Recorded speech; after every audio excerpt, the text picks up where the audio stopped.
it doesn't show it on the screen. Oh, it does. No way. Oh, that's interesting. There you go. It shows it on the screen.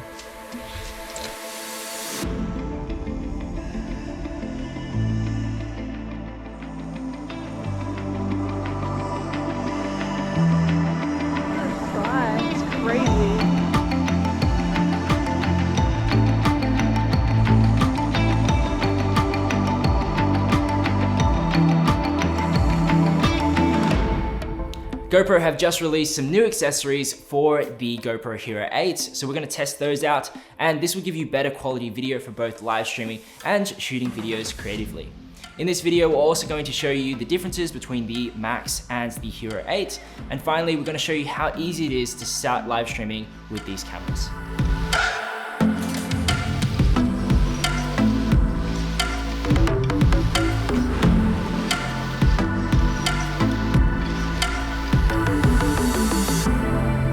So a couple of key features about the GoPro Hero 8 is that it does have a 12 megapixel sensor. You're also able to record at 4K 60 as well as 2.7K at 120 frames per second and 1080p at 240 frames per second. That guy should use a GoPro. As for the GoPro Max, it can shoot up to 5.6K using both of the cameras in 360 mode. However, using it in a single camera mode, you can only shoot 1440p in a 4/3 aspect ratio, which is pretty average. And if you want to shoot in 16:9, you have to jump down to 1080p, so it doesn't shoot 4K using one camera. In terms of photos, you can get a 16 megapixel photo with this stitched both back and front camera. Using one camera, you'll get around a 5 megapixel photo, however. Now, if you're not a numbers person, essentially what all this means is that the GoPro Max, first and foremost, is a 360 camera, meaning it will use both the lenses that it has to capture 360 degrees. It also can be doubled up as a standard camera, so you can pick to shoot at the front or at the back, and you can cycle through them pretty easily. But it won't give you as much resolution as the Hero 8.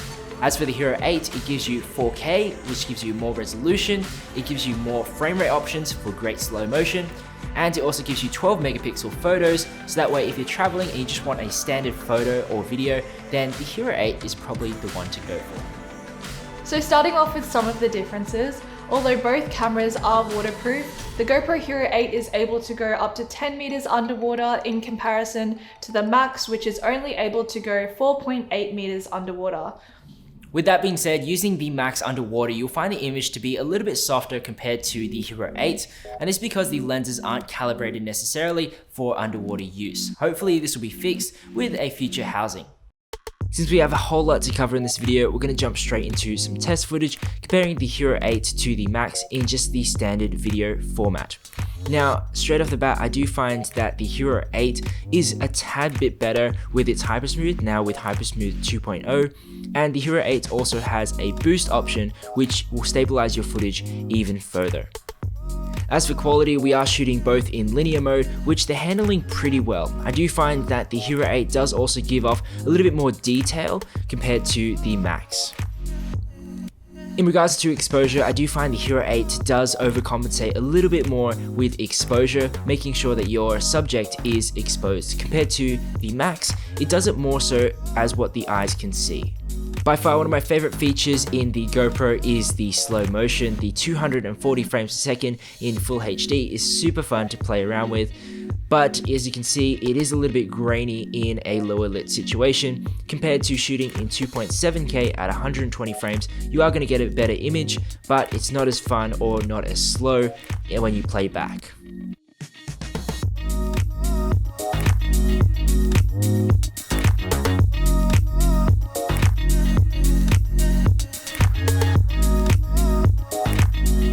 In regards to quality, the Hero 8 does have 4K, which looks really nice, especially in a well-lit situation. In terms of image quality, the Hero 8 does perform better in standard mode than the Max, and it also does have extra features such as night mode and also burst mode. As for the Max, it does have a panoramic mode which allows you to click one button and take a panorama without moving your camera. One thing I wish the Max had a little bit more of was slow motion. Since this is an action camera, a lot of things are going to be moving quite quickly, so it'd be nice if you can slow it down a little bit more than 50 frames a second. In saying that, the Max still has some awesome features. It also has the 360 photo mode, which you can get some awesome angles and perspectives. As for video, it uses 6 different microphones to capture 360-degree audio, which is great for not only shooting 360 video, but in shooting standard video, you're able to pick which microphone your audio is coming from, giving you a better quality sound. As for the actual video, it shoots 5.6K, which is great, giving you a lot of resolution to play with. However, one thing I did pick up on is that sometimes it does miss the stitching ever so slightly.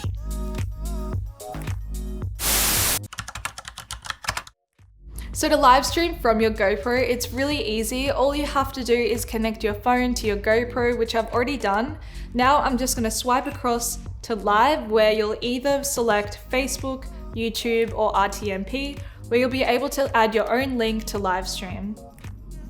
The next step, you can punch in your URL and pick whether or not you want to live stream from your phone hotspot or a Wi-Fi signal. And then you can pick the resolution and whether or not you want to save a copy to the SD card on the GoPro. Once you've done that, then you can start live streaming. Now I actually own a Hero 7 Black, which I used to film a whole bunch of builds, and I used it in the previous video, the Mavic Air 2. And it's pretty good how I can just press record, leave it somewhere, and not worry about settings or focus, it just starts recording, which is great. Also, it does have a protective lens which you can swap out, unlike the Hero 8, which is stuck on. So if you scratch this lens, you can replace it, whereas this one, not too sure what you're gonna do. Another thing I like about the Hero 7 over the 8 is that it does have the HDMI port built in, whereas now the GoPro Hero 8 and the Max only have a USB-C cable. Besides those two things, I feel like the GoPro Hero 8 does trump the Hero 7, just in the way it's designed as well. You're able to access the side door with the battery and the SD card and the charging port on the side, compared to the Hero 7, which was at the bottom, which you had to take off the GoPro out of the cage or out of the mount, which now you don't have to do that on the Hero 8. Also, the Hero 8 does have the mounts built in, so you don't have to use the frame or the cage, which I've actually broken accidentally the Hero 7's cage. The Hero 8 also has some more built-in upgrades, whereas now you can shoot in 4K 25 frames a second in linear mode, which I really like, which I'm doing right now. And you can also set it to shoot hyper smooth as well. Unlike the Hero 7, you can only use it in 2.7K. Definitely the best part of the Hero 8 is that you can now use their new accessories, such as the Media Mod, which I'm currently using right now. It gives you 2 microphones, which is definitely the best part of it all. Getting better audio with the GoPro, that was another gripe I had with the Hero 7.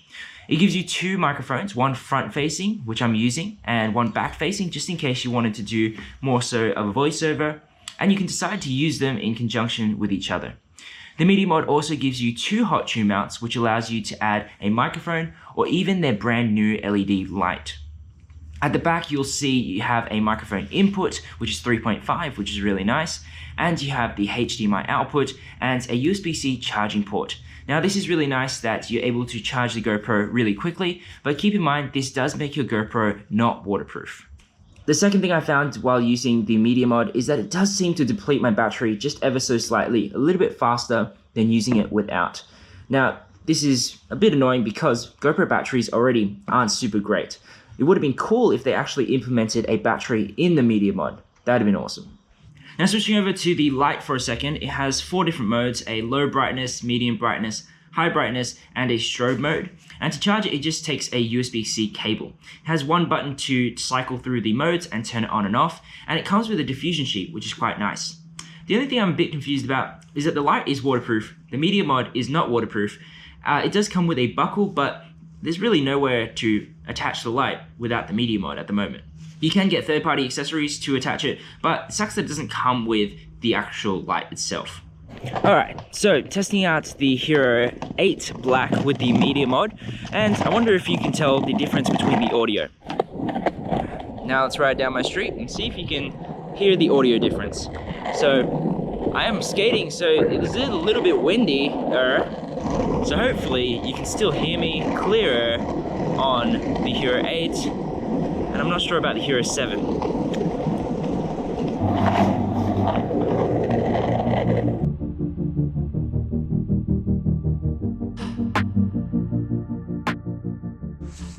So we already know what a GoPro does. It's an action camera that shoots great videos, great photos. It's super small with an okay menu system and a pretty short battery life. The GoPro Max, however, is a little bit different in the sense that it does have the 2 cameras, a little bit smaller screen, and it has 6 microphones. With the 6 microphones, you're actually able to change it to be stereo, be back-facing or front-facing. This is actually back-facing at the moment, so it's just capturing my audio, and hopefully it sounds pretty good. One thing I was disappointed about the Max is that you can't actually live stream in 360 degrees or going through the app. That's what I found. Only you have a photo setting, you have a panorama time-lapse setting, and your video setting, and you don't actually have that option to swipe to the live function. You might not have all the resolution and frame rate options as the Hero 8, but it's cool that the 360 Max has this cool leveling feature. Am I level? I don't know. It doesn't show it on the screen. Oh, it does. No way. Oh, that's interesting. There you go. It shows it on the screen.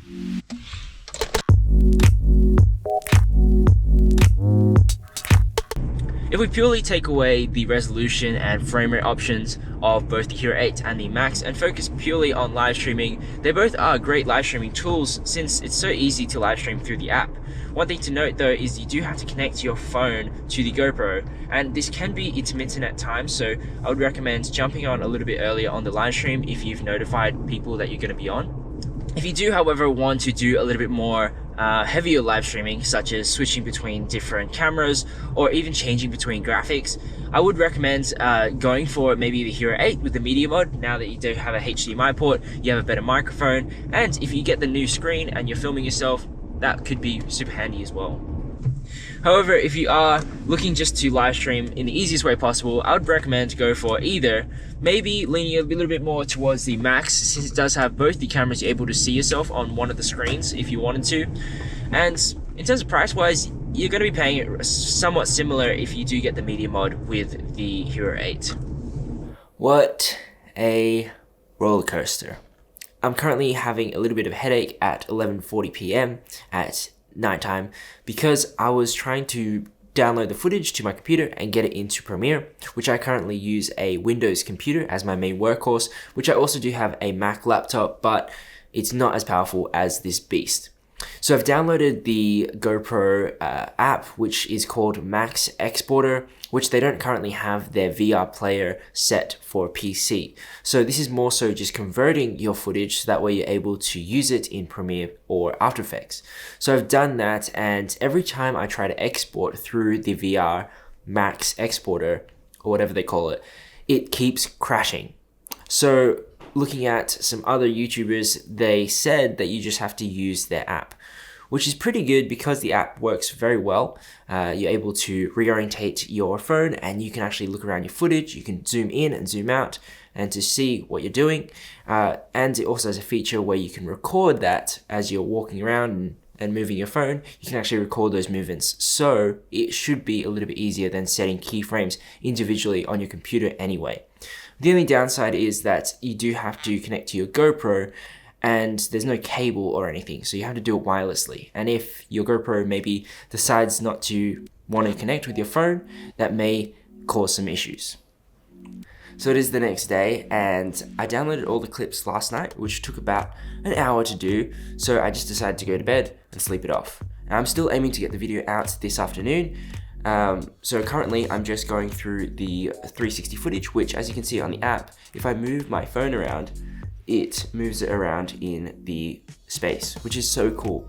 To record the actual footage, you can either do it in two ways. You can either go through and set keyframes, or you can actually go into overcapture, which if you press this button over here and press overcapture, it'll take you into this mode, which you can record, and it's going to record your movements as you go around, which is pretty easy to do. The only gripe is that you just have to download all the footage beforehand, which takes quite a while. So as I'm going through the footage now, I'm actually using just Overcapture to try it out, and it's really cool that you get to move around and you feel like you're in the space. You get to zoom in and zoom out. The only thing I did wish is that there was buttons on the side going from the globe mode to the normal mode, so that way you're not zooming in as fast, as well as it's more of a seamless transition, whereas at the moment sometimes you can get a little bit jittery as you zoom in and zoom out, and this does decrease the quality. One thing I'm also noticing whilst I'm going through the footage is that the stitching sometimes can be a little bit off. Finally, wrapping up with a few extra thoughts. As you can see in this video, we didn't show anything super cinematic, but if you want to check out more of those videos, I'll link them in the description below. As for my use with the GoPro, I use it mainly to film myself whilst I'm doing something else, as it's a really great camera to get good quality footage with not being able to change settings or autofocus or anything like that. You can just set it down and it captures pretty good video. Expanding a little bit on the Max, shooting 360 video is really cool as it gives you the ability to reframe and resize for different platforms, whether you want a vertical video or horizontal video. It also gives you the ability to start tracking a little bit better with all that video real estate and even play around with motion graphics.